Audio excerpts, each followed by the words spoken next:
Here to break down the big rivalry is this guy who picked the Yellow Jackets from the very beginning. That would be Lorenzo. But the end of the regular season, wow, it was a big one. It didn't disappoint, did it? Very exciting. Big shakeup. So especially going into the postseason, it's nice. Okay, well now Oxnard won huge against Pacifica, 41-21. But you know what? This score I don't really think tells the story of last night's game.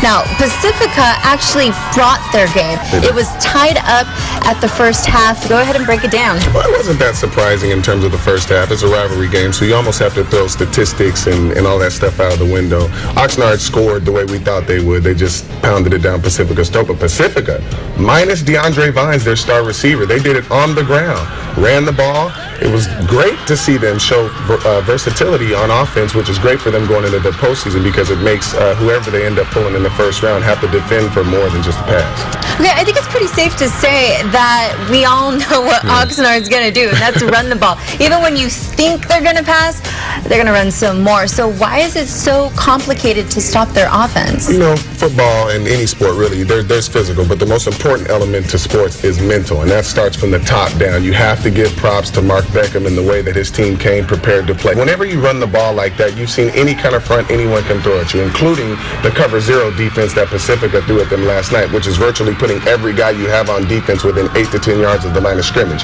Now, it's great because you have the numbers on your side, but it's bad because if you get past that first wave, which Oxnard was able to do last night a number of times, there's no one there to catch him, and a lot of guys, including Raymond Caldero, who racked up 340 yards and 4 touchdowns, took advantage of that.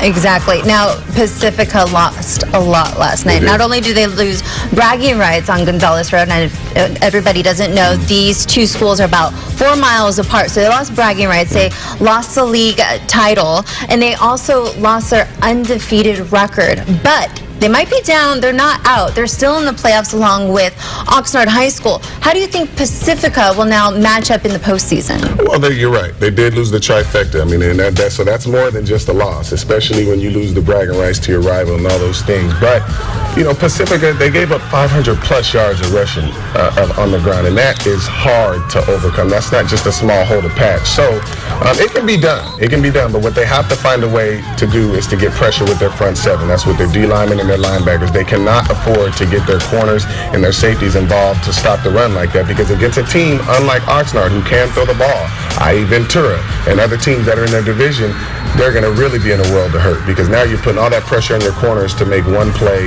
and that is just too much to ask from any defense. So if they can find a way defensively to get things going, to stop the run and get turnovers so they can get the ball back to that high-powered offense, I think they have a chance to go far. What about Oxnard? I mean, I know that you had mentioned earlier that you were impressed with the fact that they did not have a turnover in this game, and that's huge. It is. That just speaks again to the mental toughness of the Oxnard Yellow Jackets. I mean, again, they're one-dimensional, but that one dimension they do almost better than anybody around here. You know, they're physical, they're tough, and just when you think they're going to wear down, there's no way they could keep running the ball like this. They just keep on coming. So, you know, again, if Oxnard can continue to negate the turnovers like they did last night and win the turnover battle, they can go a lot farther than people think, too. I know they're one-dimensional. I know they can't throw the ball, but as long as you're not turning the ball over and you're running with that kind of fierce toughness, anything can happen.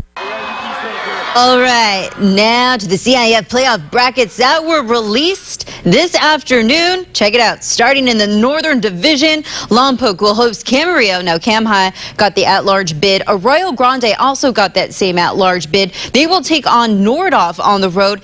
Check out the matchup all the way at the bottom. That would be Newberry Park hosting Rigetti. I'm excited. Get excited. All right, moving on to the Pac-5 division. St. Bonaventure, well, they will hit the road to take on Norco, while Westlake will host a big one. That would be Mater Dei. And last but not least, that would be the Western division. Well, there it is. Oxnard hosting Torrance, and Ventura, well, they will be hosting South Torrance, and Pacifica also hosting. They will take on Redondo Union, that is. And this will all be taking place this Friday